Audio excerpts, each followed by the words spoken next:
Prime Minister Anthony Albanese says we need truth-telling. Well, it's now going to get some, plus footage that exposes one of his big untruths. Albanese is now claiming, no, his national voice, this plan for a kind of Aboriginal-only advisory parliament, it's going to have nothing to do with a treaty or compensation.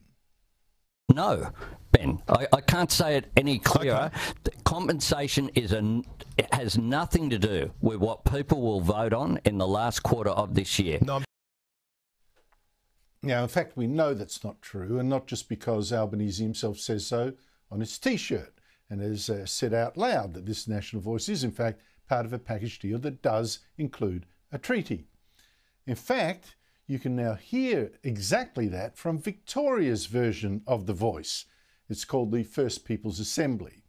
And it met yesterday in Victoria's Legislative Council after its second election, met in Parliament itself to get you used to the idea of an Aboriginal Parliament. That's what the voice is really a prototype of. Now, this Victorian voice claims to represent Aboriginal Victorians, even though these people who identify as Aboriginal were voted in by just 4,000 people, or only 6% of all Victorian Aborigines. Yet speaker after speaker yesterday at this voice demanded a treaty. The outgoing co-chairman of the First Assembly even wore a T-shirt saying treaty. The word treaty was all over the council's desk and the speeches were full of it. Where we have delivered a treaty that has ensured cultural and economic self-determination, has treaty paid the rent and thus ensured sovereignty has never nor will be ceded. I'm committed to delivering a treaty. Negotiate a treaty that puts decision-making power back into Aboriginal hands.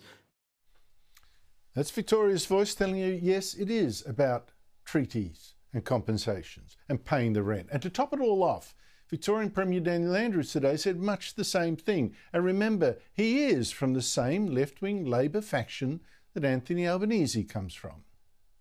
We are delivering truth, we are delivering voice, and of course treaty. We are making really significant progress there also. So, Anthony Albanese tells you, relax, the voice isn't about a treaty. I'm afraid he's treating you like an absolute idiot.